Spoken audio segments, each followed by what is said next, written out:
Selamat tahun baru ya, meskipun sudah tidak baru lagi, sudah 14 hari. Bapak Ibu sekalian, ada sesuatu yang agak unik ya, pelayanan saya di GKT Hosana ini, kalau saya perhatikan dari tahun ke tahun, saya selalu dijadwal di awal-awal tahun baru. Tidak apa-apa saudara, itu berarti saya diberikan tugas untuk mempersiapkan saudara memasuki tahun yang baru ini dengan satu pemahaman firman Tuhan yang kuat. Hari ini kita akan berbicara, mempersiapkan saudara, berbicara tentang apa itu iman dan bagaimana kita harus hidup dengan iman yang benar di hadapan Tuhan. Mari kita berdoa sebelumnya, kita mohon pimpinan Tuhan. Bapa di dalam surga, kami bersyukur pagi ini Tuhan kembali menghimpun kami di rumah Tuhan, memberikan anugerah, kesempatan, kami boleh memuji nama Tuhan.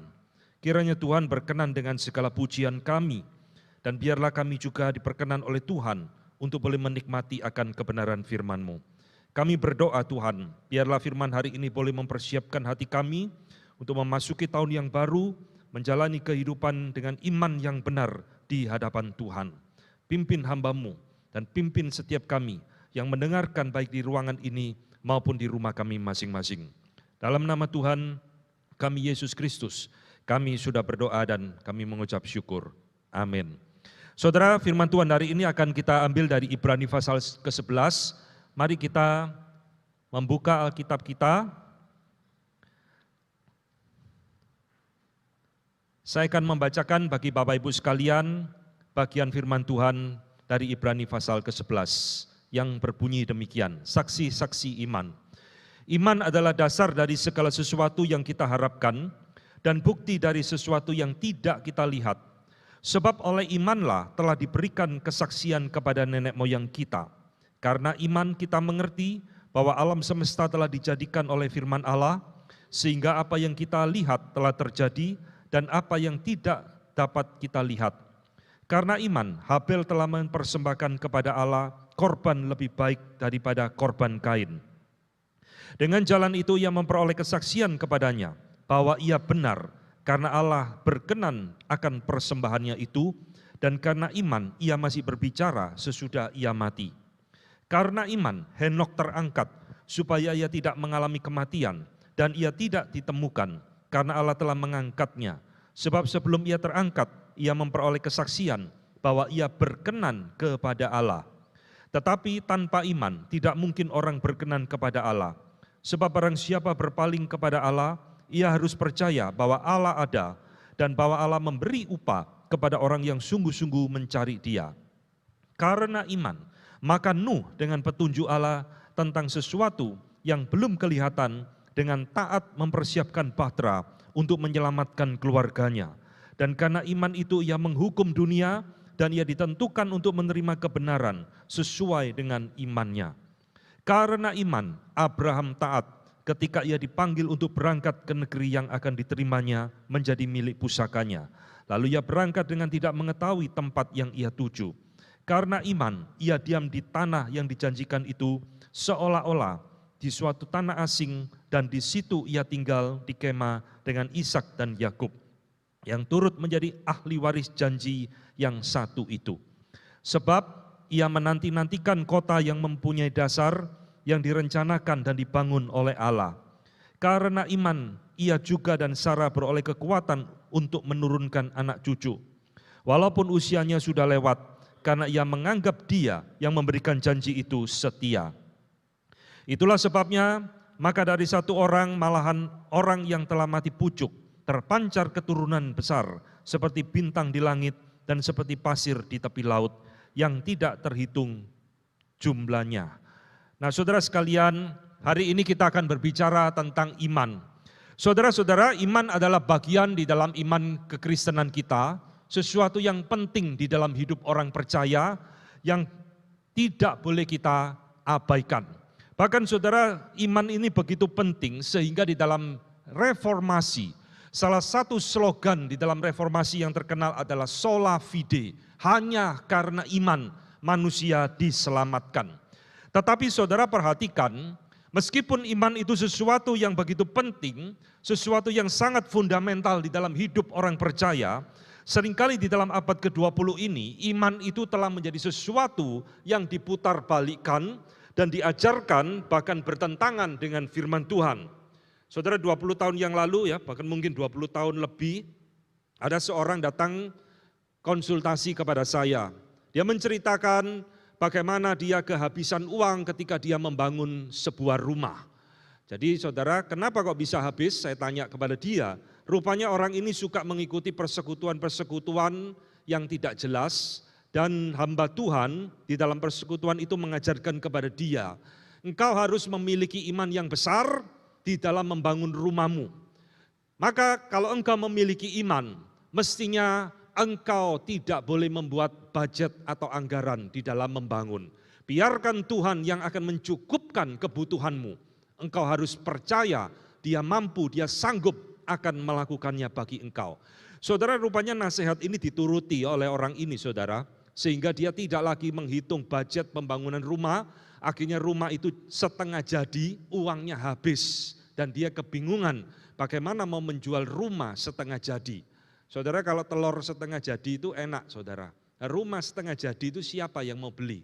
Nah, saudara-saudara yang dikasih Tuhan, inilah salah satu contoh fenomena bagaimana di abad ke-20 ini iman itu telah disalah mengerti dan disalah praktekkan oleh banyak orang-orang yang mengaku diri hamba Tuhan, termasuk adalah orang-orang percaya.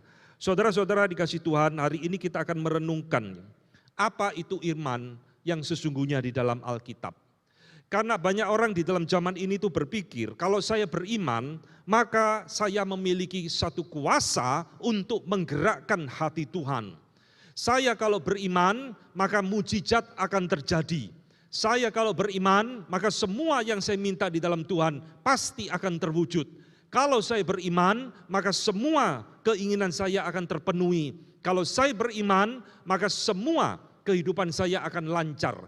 Saudara-saudara, di dalam abad ke-20 ini, kalau saudara perhatikan di dalam banyak khotbah, iman itu hanya dimengerti sebagai satu alat untuk memanipulasi Tuhan. Saudara-saudara, kalimat ini harus saudara ingat baik-baik. Iman di dalam abad ke-20 ini banyak dimengerti dan diajarkan hanya sebagai satu jimat, sebagai satu alat untuk memanipulasi Tuhan, mengabulkan semua apa yang menjadi keinginan saya.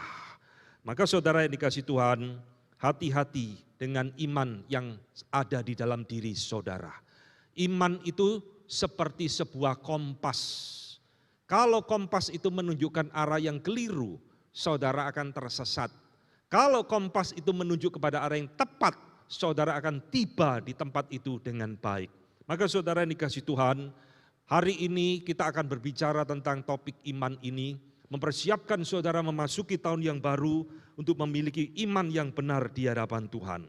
Maka saudara, sebelum kita menggali Ibrani pasal ke-11, saya akan mengajarkan kepada saudara beberapa poin yang berkaitan dengan iman. Apakah iman itu? Kita sering kali dengar orang, saya beriman, saya beriman, saya beriman. Tapi kalau saudara ditanya iman itu apa?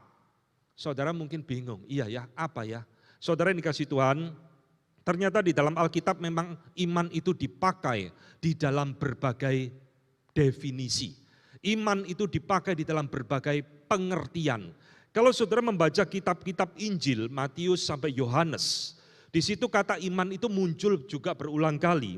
Dan di dalam Injil itu, iman itu sering dikaitkan dengan mujizat dan kesembuhan yang dilakukan oleh Tuhan Yesus. Karena seseorang itu beriman, maka Tuhan Yesus melakukan mujizat. Bahkan dikatakan Tuhan Yesus sangat kagum dengan iman seorang yang tidak percaya, yang mengatakan, Tuhan, engkau jangan datang ke rumahku, engkau bisa menyembuhkan anakku dari tempat ini. Maka Tuhan Yesus kagum, saya belum pernah mendengar iman yang sebesar ini di antara seluruh orang Israel. Tetapi saudara, kalau membaca surat-surat daripada Rasul Paulus juga banyak berbicara tentang iman.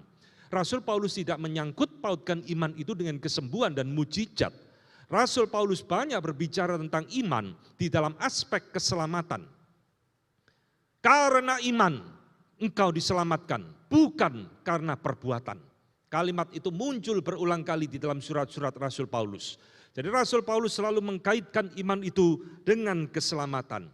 Saudara, di dalam Ibrani 11 tadi yang kita baca, penulis Ibrani ini kembali memberikan kepada kita pengertian tentang iman yang berkaitan dengan satu pengharapan akan masa yang akan datang. Iman adalah dasar segala sesuatu yang kita harapkan dan bukti dari segala sesuatu yang tidak kita lihat.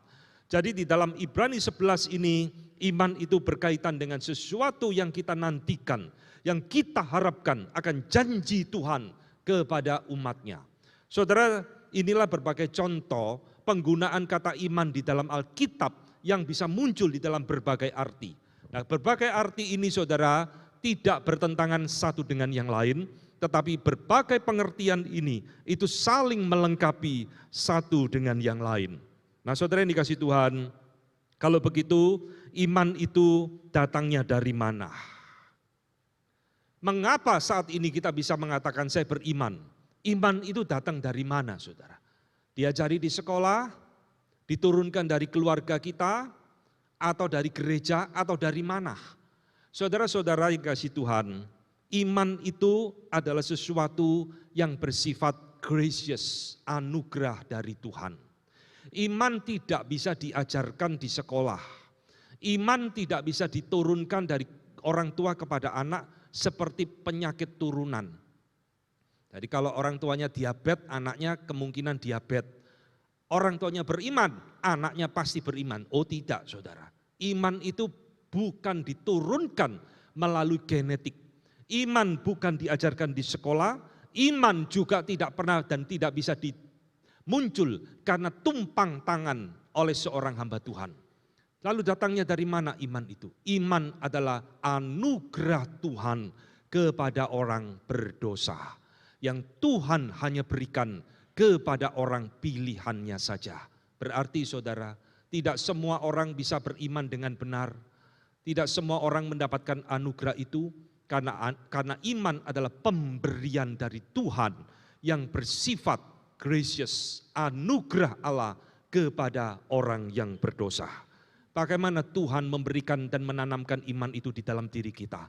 Paulus mengatakan di dalam Roma 10 ayat 17, jadi iman timbul dari pendengaran dan pendengaran oleh firman Kristus. Ini jawabannya.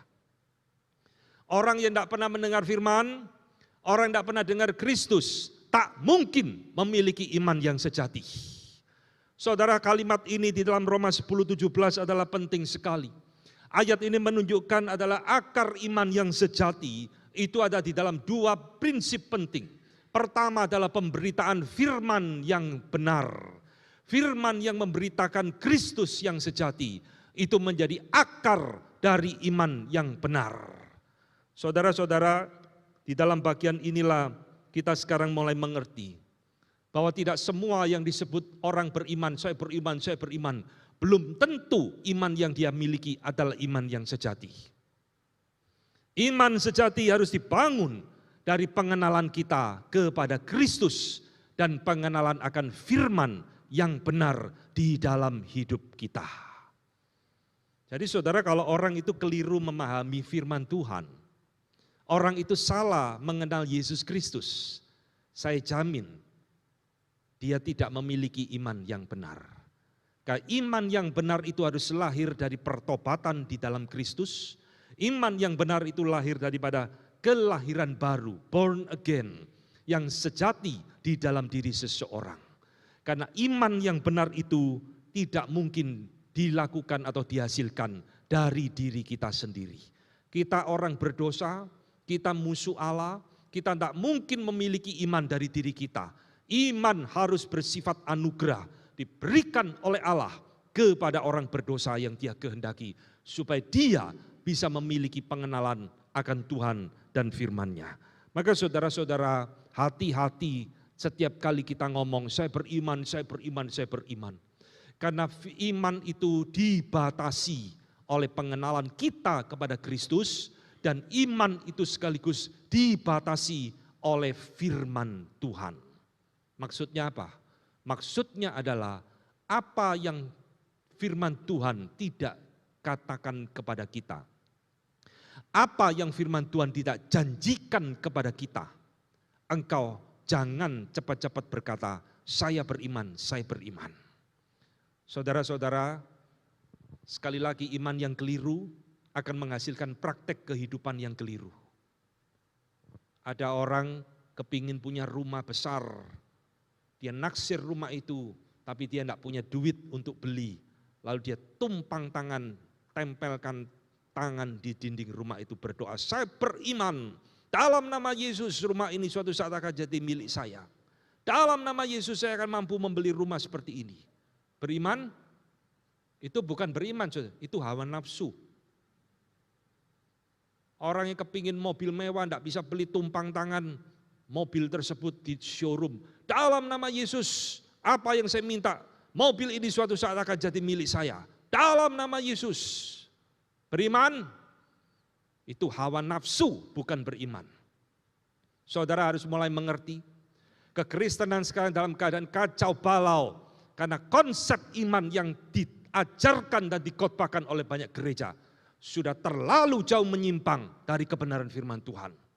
Saudara harus kembali kepada firman Tuhan supaya saudara memiliki iman yang benar di hadapan Tuhan. Maka saudara-saudara yang dikasihi Tuhan, di hari ini kita akan merenungkan iman itu adalah pemberian dari Tuhan kepada orang berdosa. Itulah sebabnya iman tidak bisa dihasilkan dari diri kita sendiri. Di dalam perumpamaan Tuhan Yesus, Matius pasal 13 tentang penabur, di situ kita melihat penabur menaburkan benih yang jatuh ke dalam berbagai macam tanah, 4 macam tanah. Saudara-saudara, perumpamaan ini oleh para teolog-teolog dijadikan dasar bahwa di dalam iman ada yang disebut dengan iman yang palsu. Iman yang palsu dikategorikan menjadi 3 macam. Pertama, ada yang disebut dengan historical faith, iman secara sejarah, yaitu adalah orang seringkali berpikir, karena nenek moyangku, engkongku punya papa, punya engkong lagi, punya papa lagi, orang Kristen, maka saya pasti juga jadi orang Kristen. Ini historical faith. Karena saya dilahirkan di dalam lingkungan kebudayaan Kristen sejak kecil diajak ke gereja, maka saya mengaku diri orang percaya. Ini historical faith, padahal dia belum dan tidak sungguh-sungguh percaya kepada Yesus Kristus. Hanya karena tradisi, hanya karena kebiasaan sejak kecil ke gereja, dia mengklaim diri, saya orang percaya. Saudara-saudara, hati-hati, jangan sampai ada di antara kita orang seperti ini. Jangan ke gereja hanya kebiasaan, jangan pergi ke gereja hanya karena turunan, jangan pergi ke gereja hanya karena garis keturunan kita orang Kristen. Ini historical faith. Saudara kalau pergi ke daerah-daerah yang disebut dengan kantong-kantong Kristen, saudara akan menemukan iman yang palsu ini. Ngeri luar biasa. Ngaku diri orang Kristen, suruh buka Alkitab gak bisa saudara. Putar-putar, cari kitab Amos, putar-putar setengah jam gak nemu. Kan gak pernah baca Alkitab. Tapi minggu datang ke gereja, hidupnya gak karu-karuan. Saudara-saudara hati-hati, ini iman yang palsu, iman karena tradisi, iman karena keturunan. Kedua, di dalam perumpamaan Tuhan Yesus itu para teolog memberikan kategori sebagai miraculous faith, iman yang muncul karena mujizat. Ini iman yang palsu, saudara. Sekarang banyak hamba Tuhan gembar-gembor, iman dikaitkan dengan mujizat. Kalau saudara kembali ke firman Tuhan, iman sejati tidak boleh didasarkan kepada mujizat. Saudara-saudara, orang yang mengaku diri beriman karena mujizat ini, saya percaya Yesus, saya percaya Yesus. Kenapa? Karena saya baru mengalami mujizatnya luar biasa. Saudara-saudara, kalau mujizat Tuhan sudah tidak terjadi, maka orang-orang seperti ini imannya akan hilang.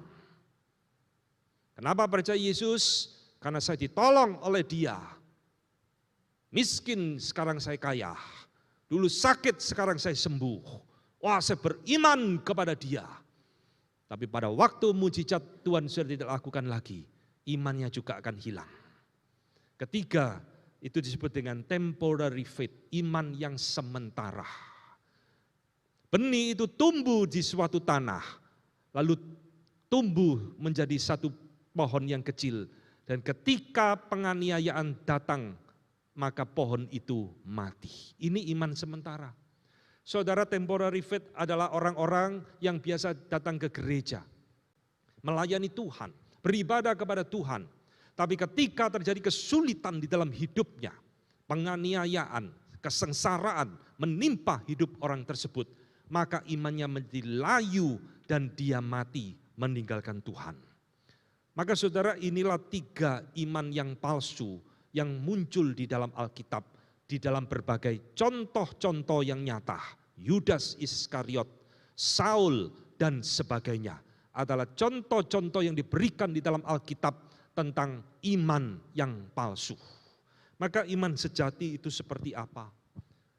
Saudara-saudara, iman sejati harus memiliki 3 unsur di dalamnya.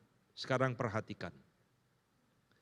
3 unsur iman sejati. Pertama, iman itu harus memiliki pengenalan. Knowledge of God. John Calvin, Bapak Reformator, mengatakan, faith rests not on ignorance, but on knowledge. Iman itu didasarkan bukan kepada ignorance, tidak tahu saya pokoknya beriman. Iman itu bukan membabi buta, saudara. Iman itu memiliki fondasi. Iman itu memiliki satu knowledge, pengenalan akan Tuhan yang benar. Ini yang harus ada di dalam diri kita. Maka tadi saya katakan pengenalan kita kepada Kristus sangat penting sekali. Salah mengenal Kristus, salah beriman. Salah mengenal Allah, salah beriman. Saudara-saudara, iman yang sejati harus dibangun didasarkan pengenalan kita yang tepat tentang siapakah Allah, siapakah Kristus, siapakah Roh Kudus. Sudah cukup? Tidak. Iman yang benar harus memiliki unsur kedua yang disebut dengan trust, percaya. Setelah saya mengenal Dia dengan tepat dan benar, saya mau trust kepada Dia. Saya mempercayakan hidup saya kepada Dia. Saya memberikan dan meletakkan hidup saya kepada Dia. Saudara kalau pergi ke dokter, saudara tidak sadar ada unsur-unsur ini di dalam hidup saudara. Ketika saudara pergi ke dokter, mau operasi atau penyakit apapun, saudara harus trust sama Dia.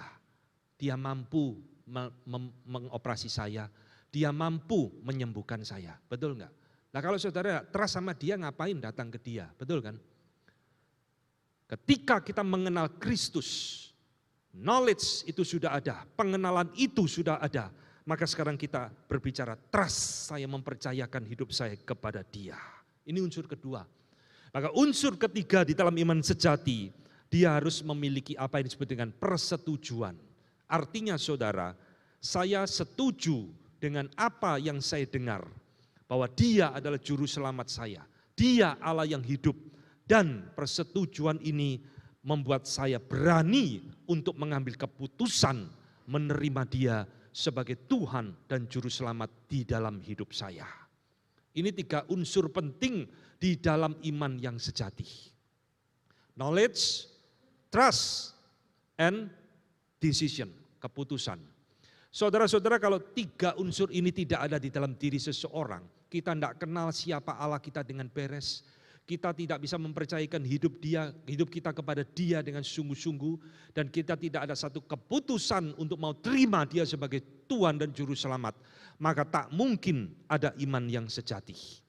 Iman yang sejati muncul karena pendengaran akan firman tentang siapa itu Yesus Kristus. Jangan lupa saudara, iman tidak segampang yang dikotbahkan oleh banyak hamba Tuhan dan gereja di dalam zaman ini. Ayo kau harus beriman, supaya apa yang kamu minta dikabulkan Tuhan.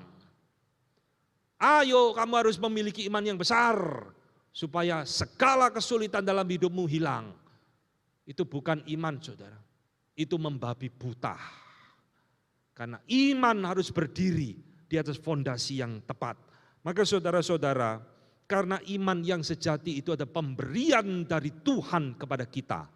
Maka iman yang sejati tak mungkin akan memanipulasi Allah. Saya ulangi kalimat ini. Karena iman yang sejati adalah pemberian dari Allah, anugerah dari Tuhan kepada orang berdosa, maka orang yang memiliki iman sejati, dia tak mungkin akan memakai iman itu untuk memanipulasi Allah demi keuntungan diriku sendiri. Saudara-saudara, hari ini kita akan belajar dari Ibrani pasal ke-11. Dan nanti saudara akan lihat apa yang diajarkan di dalam Ibrani pasal ke-11 ini bertentangan dengan semua banyak khotbah di dalam zaman ini tentang iman. Saudara, Ibrani ke-11 itu berbicara tentang iman, di mana dituliskan di dalam satu konteks, satu pengharapan akan masa depan. Masa depan di sini itu adalah surga kekekalan. Maka penulis Ibrani ini mengatakan, kita ini hidup di dalam satu perjalanan di dalam dunia ini. Diberikan contoh-contoh orang yang memiliki iman yang luar biasa di dalam pengenalan mereka kepada Tuhan. Nah, di dalam ayat 40 dikatakan, sebab Allah telah menyediakan sesuatu yang lebih baik bagi kita, tanpa kita mereka tidak dapat sampai kepada kesempurnaan. Saudara, jadi Ibrani pasal 11 ini bercerita perjalanan iman orang-orang perjanjian lama di dalam menantikan kedatangan Kristus dan juga pengharapan akan hidup yang kekal. Dan di dalam bagian ini sekarang kita akan belajar. Ibrani 11 bukan hanya memberikan kepada kita contoh-contoh saksi iman. Tetapi Ibrani 11 juga berbicara, merangkumkan tentang tanda iman yang sejati. Saya akan membagikan 8 poin, saudara. Memang banyak, karena inilah kesempatan saya satu-satunya untuk membagikan kepada saudara. Jadi ini tidak bisa dijadikan khotbah berseri. Saudara-saudara, perhatikan, apa sih tanda iman yang sejati menurut Ibrani pasal yang ke-11? Pertama, iman yang benar akan membenarkan orang yang berdosa. Iman yang sejati akan membenarkan orang yang berdosa. Di dalam ayat 7, perhatikan, penulis Ibrani memberikan kepada kita seperti ini. Karena iman, maka Nuh dengan petunjuk Allah tentang sesuatu yang belum kelihatan dengan taat mempersiapkan bahtera untuk menyelamatkan keluarganya. Dan karena iman itu ia menghukum dunia. Perhatikan saudara, dan ia ditentukan untuk menerima kebenaran sesuai dengan imannya.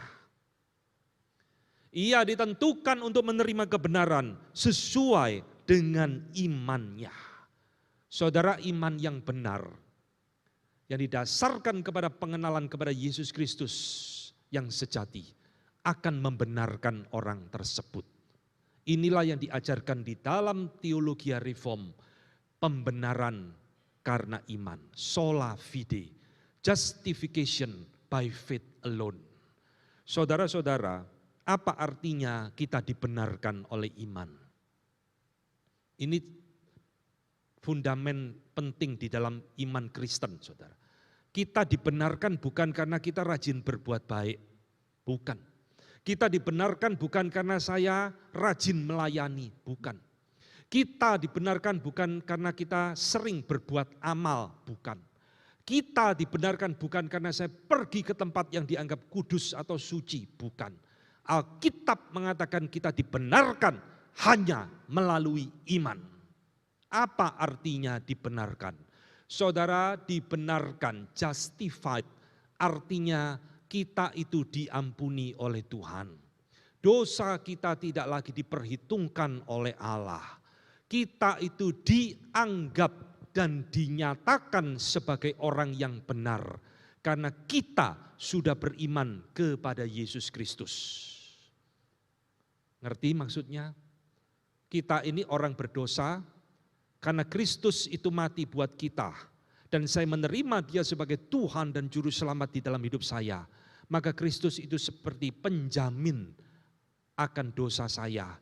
Sehingga Bapa Surgawi ketika melihat Kristus, Dia mau mengampuni saya, membenarkan saya. Dosa kita tidak lagi diperhitungkan, dosa kita diputihkan di hadapan Allah. Sehingga Dia mengadopsi kita menjadi anaknya. Dan kita boleh memanggil Dia menjadi Bapa kita. Itulah arti dibenarkan. Jadi saudara, iman yang palsu tidak mungkin membenarkan kita di hadapan Allah. Iman yang palsu sebesar apapun iman itu hanya memanipulasi Allah untuk kepentingan kita. Tapi iman yang benar, Dia akan membawa kita kepada pembenaran di hadapan Allah. Saudara, inilah hal penting pertama tentang iman yang harus kita mengerti baik-baik. Saya ingin hari ini kita semua menjadi jelas apa itu iman yang benar. Iman yang benar lahir dari pengenalan akan Kristus yang sejati, dan iman itu akan menuntun kita kepada pembenaran di hadapan Allah. Yang kedua, Bapak Ibu sekalian, Ibrani pasal 11 mengatakan, iman yang benar memiliki tanda. Iman itu akan menuntun akal budi kita. Ayat ketiga perhatikan. Karena iman kita mengerti bahwa alam semesta dijadikan oleh firman Allah. Saudara, kalimat ini penting dan menarik. Karena iman kita mengerti. Berarti iman itu menuntun akal budi kita untuk mengerti firman. Iman itu menuntun akal budi kita untuk semakin hidup memiliki satu kecerdasan rohani. Saudara, banyak orang mengatakan iman dan akal budi tidak boleh dipersatukan. Itu contoh di depan yang tadi saya katakan. Kalau kamu beriman, tidak boleh hitung-hitungan rumah. Kalau engkau hitung-hitungan rumah, berarti engkau tidak beriman. Jadi iman dan akal budi ini dipertentangkan satu dengan yang lain. Itu bukan ajaran firman Tuhan, saudara. Mengapa banyak orang Kristen kalau sakit tidak mau ke dokter? Tidak usah ke dokter. Pergi ke dokter, minum obat, tanda tidak beriman. Orang beriman tidak ke dokter, tidak minum obat, pasti Tuhan akan sembuhkan dengan mujizatnya. Itu bukan beriman, saudara. Itu bodoh. Iman menuntun akal budi kita. Sakit pergi ke dokter, sakit minum obat, sakit berarti butuh pertolongan. Saudara-saudara, banyak orang Kristen semakin beriman yang salah. Maka dalam praktek kehidupan sehari-hari juga semakin bodoh. 3 tahun lalu kita masih ingat pandemi melanda seluruh dunia termasuk Indonesia. Dan saya masih ingat betul saudara, momen-momen itu saya berkhotbah di gereja ini tidak ada saudara, kosong bangkunya. Karena saudara tidak boleh datang ke rumah. Kemudian Bapak Presiden mengadakan vaksin secara nasional. Saudara akan terheran-heran. Itu masih ada sisa-sisa khotbah di YouTube kalau saudara mau cari. Banyak pendeta mengatakan, kita tidak perlu divaksin. Karena Tuhan sudah memvaksin kita melalui sakramen perjamuan kudus. Beriman, saudara, itu bukan beriman, itu bodoh. Karena sakramen perjamuan kudus itu tidak ada urusannya dengan COVID-19, saudara. Bahkan ada pendeta terkenal di Surabaya mengatakan, kalau kamu setiap hari makan perjamuan kudus, tubuhmu akan sehat kebal penyakit. Itu bukan beriman. Beriman itu menuntun akal budi kita untuk mengerti kebenaran dan bisa membedakan mana yang benar, mana yang salah. Saudara, Bapak Gereja Agustinus mengatakan satu kalimat menarik yang terus dikutip oleh banyak teolog, sekarang saya mau bagikan. Yaitu kalimat faith seeking understanding. Iman itu menuntun kita kepada understanding. Maka iman dan akal budi itu bukan bertentangan, saudara. Iman dan akal budi itu berjalan bersama-sama. Iman itu menuntun akal budi kita untuk mengerti kebenaran. Saya harap sekarang kita semakin jelas. Kalau engkau makin beriman, engkau makin tidak rasional di dalam cara berpikirmu. Jangan-jangan iman yang kau pegang selama ini adalah iman yang palsu. Saudara-saudara yang dikasihi Tuhan, yang ketiga, apa tanda iman yang sejati menurut Ibrani 11? Iman yang benar akan menuntun kita membawa kita kepada kehidupan yang kudus. Ini tanda ketiga. Iman yang sejati akan menggerakkan hati kita untuk rindu memiliki hidup yang kudus dan berkenan kepada Tuhan. Saudara-saudara, di dalam ayat 5 dikatakan, karena iman Henokh terangkat supaya ia tidak mengalami kematian dan ia tidak ditemukan karena Allah telah mengangkatnya. Sebab sebelum ia terangkat, ia memperoleh kesaksian bahwa ia berkenan kepada Allah. Ini saudara. Ia berkenan kepada Allah karena iman. Henokh berkenan kepada Allah. Berarti iman yang benar harus menuntun kita kepada hidup yang kudus di hadapan Tuhan. Saudara-saudara, iman yang benar itu akan membuat kita membenci dosa dan kejahatan. Walaupun di dalam hidup ini kita tidak mungkin bisa lepas dari dosa. Itulah setiap kali ibadah kita ada satu liturgis untuk mengaku dosa di hadapan Tuhan. Tapi kalau kita memiliki iman yang sejati, saudara, iman itu adalah iman yang menguduskan. Iman yang akan membuat kita membenci dosa dan kejahatan. Iman yang mendorong kita untuk selalu hidup mau berkenan kepada Tuhan. Jadi kalau ada orang mengaku diri beriman, hidupnya senang di dalam kekacauan, hidupnya senang di dalam dosa dan kejahatan, dia tidak memiliki iman yang benar di hadapan Tuhan. Itu bukan beriman, saudara. Itu iman yang palsu. Saudara-saudara, iman yang benar adalah iman yang menguduskan kita. Maka yang keempat di dalam Ibrani dikatakan, apa tanda iman yang benar di hadapan Tuhan?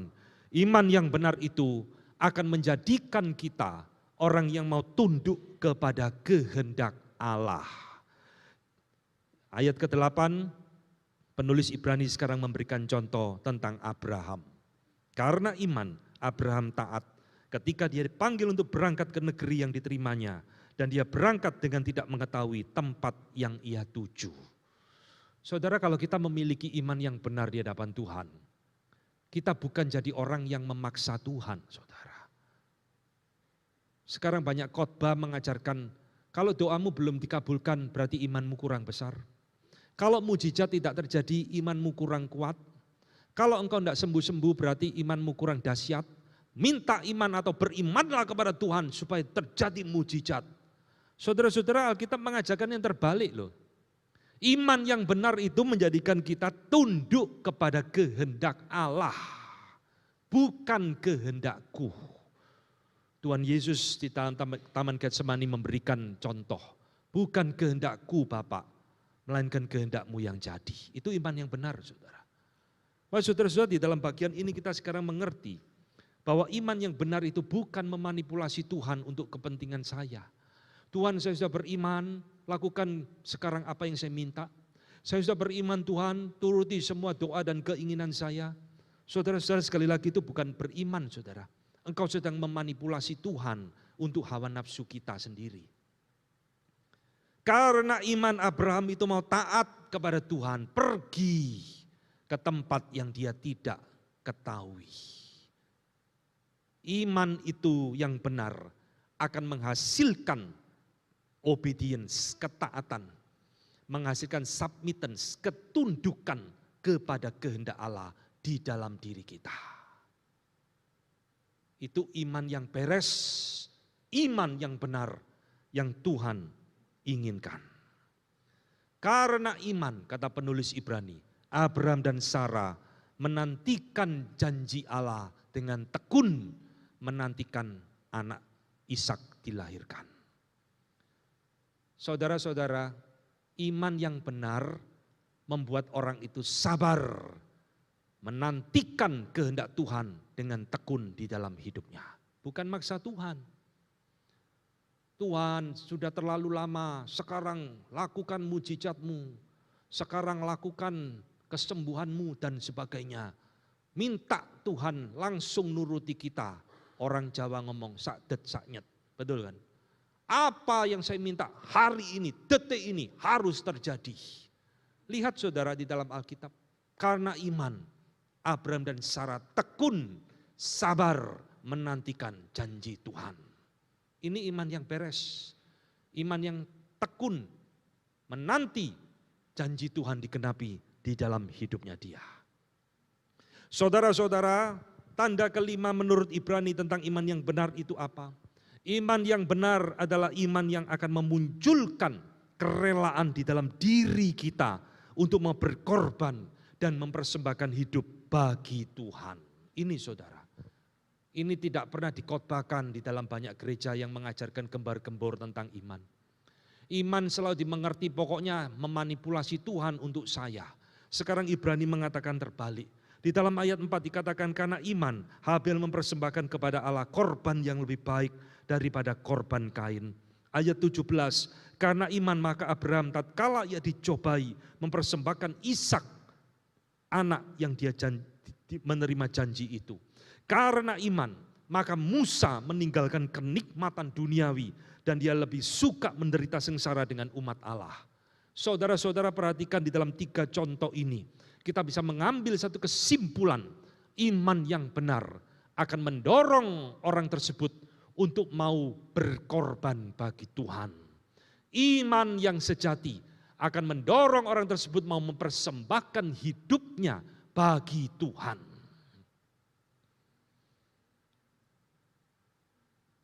Saudara-saudara, khotbah saya tidak populer hari ini.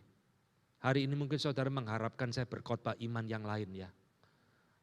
Hidup dengan iman, dipelihara Tuhan, dijaga Tuhan, disayang Tuhan, tidak ada masalah sepanjang tahun ini. Mungkin itu yang saudara harapkan di dalam pikiran saudara tentang khotbah saya. Tapi itu bukan yang mau saya khotbahkan.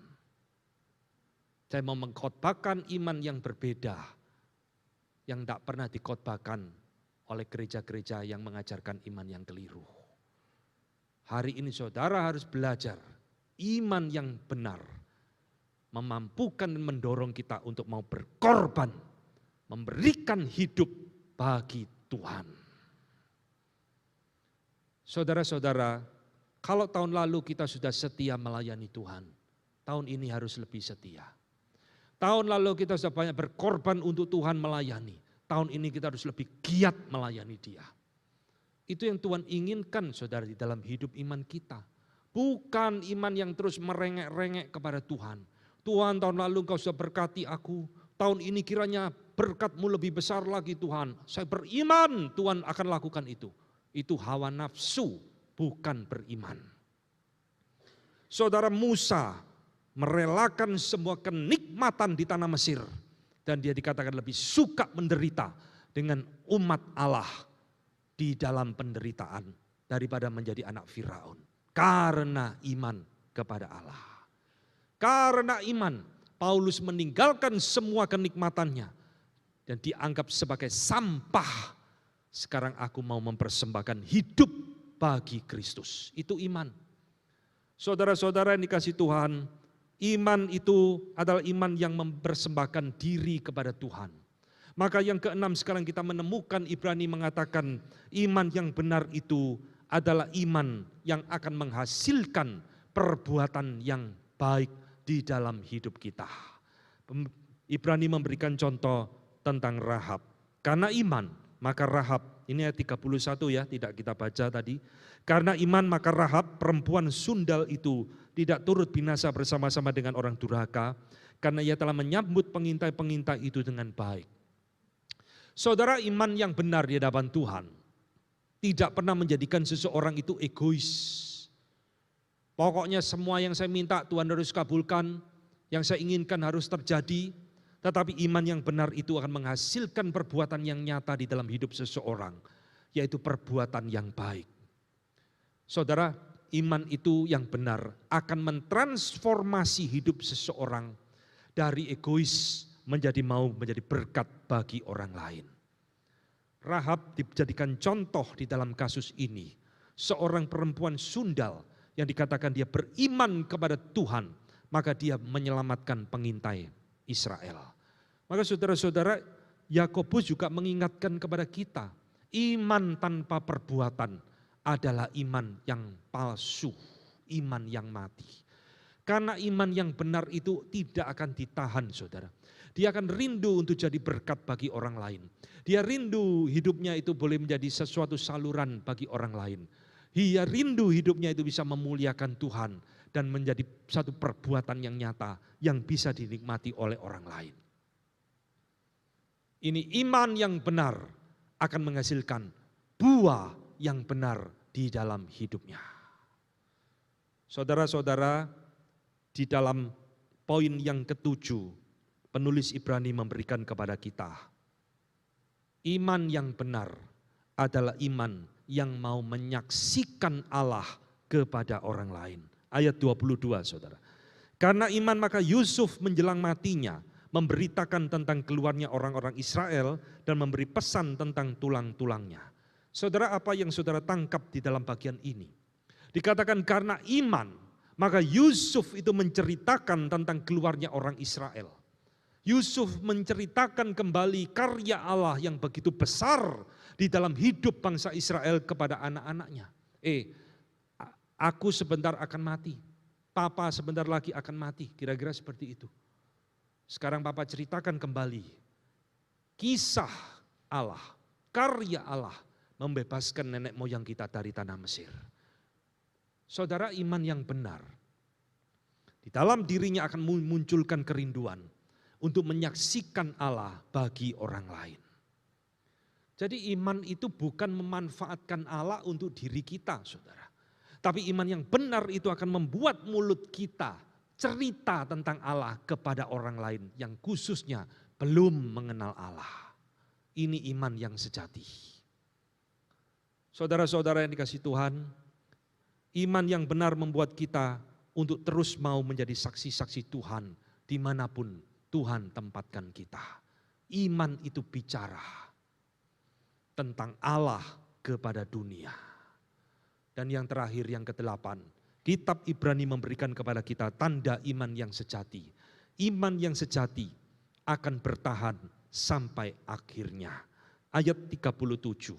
Saudara-saudara, Ibrani ini bukan hanya berbicara tentang tokoh-tokoh iman yang kita kenal, tapi dia juga berbicara tentang orang-orang Kristen, anak-anak Tuhan yang mengalami penganiayaan karena iman mereka.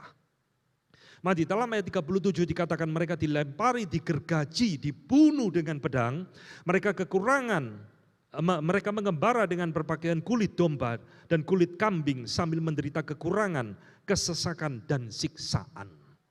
Saudara-saudara, perhatikan poin ke-8 ini berbicara, iman yang benar itu pasti akan bertahan sampai akhirnya. Meskipun resiko menanggung kematian. Iman yang sejati tidak takut terhadap penganiayaan. Iman yang benar tidak takut terhadap kematian. Tadi di KU1 dinyanyikan lagu Mengikut Yesus Keputusanku. Ku tak gentar, ku tak gentar. Lagu itu diciptakan memang oleh orang India, saudara, yang bertobat terima Tuhan Yesus. Lalu dia harus mengalami kematian karena imannya. Dia tak akan mundur. Dia tidak akan mengingkari Yesus. Dia mau siap mati untuk imannya. Itulah iman yang benar. Saudara-saudara, lihat, semua yang dikhotbahkan oleh gereja di dalam zaman ini tentang iman begitu dangkal, luar biasa. Maka hari ini saya harus berkata kepada saudara, kalau di dalam pikiranmu ada konsep iman yang keliru selama ini, yang kau pikir iman itu cuma alat untuk memanipulasi Tuhan, supaya Tuhan menuruti semua keinginan saya, kemauan saya, kau harus bertobat. Kau harus tinggalkan iman seperti itu, kalau tidak hidup rohanimu akan rusak. Kembalilah kepada firman Tuhan.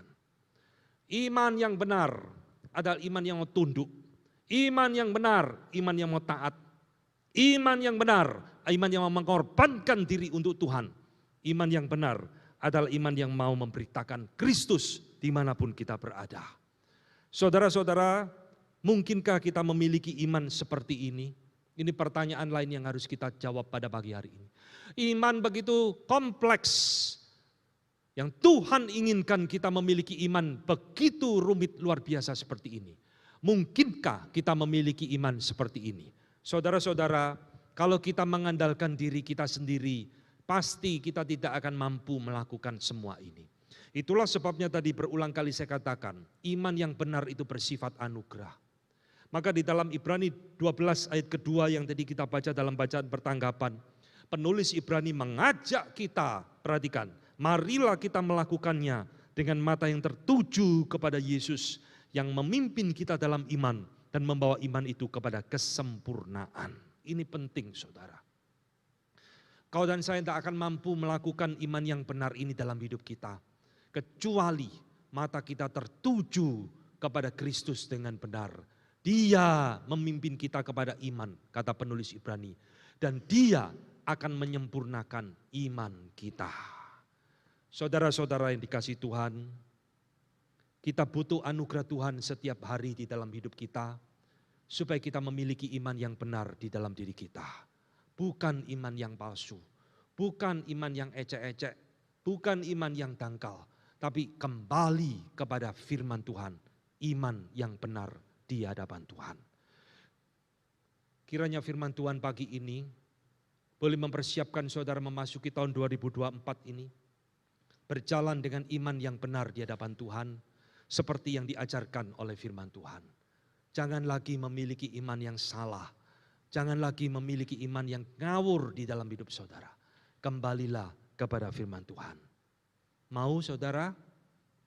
Mau. Mari kita tunduk kepala, kita berdoa. Bapa di dalam surga, kami bersyukur hari ini Tuhan kembali mengingatkan kami, sekaligus Tuhan mempersiapkan kami memasuki tahun 2024. Tahun yang dimana kami tidak tahu apa yang akan terjadi di depan. Sebentar kami akan ada pemilu dan mungkin ada banyak hal di depan yang kami tidak tahu. Tuhan, biarlah iman yang kami miliki adalah iman yang benar di hadapan Tuhan. Jangan biarkan kami melenceng daripada jalan Tuhan. Jangan biarkan kami memiliki iman yang salah di hadapan Tuhan. Jangan biarkan kami mendukakan hati-Mu Tuhan. Tetapi perbaharuilah iman kami, supaya kami boleh berjalan di dalam pimpinan dan kehendak Tuhan sepanjang hidup kami. Terima kasih. Di dalam nama Tuhan kami Yesus Kristus, kami berdoa dan mengucap syukur. Amin.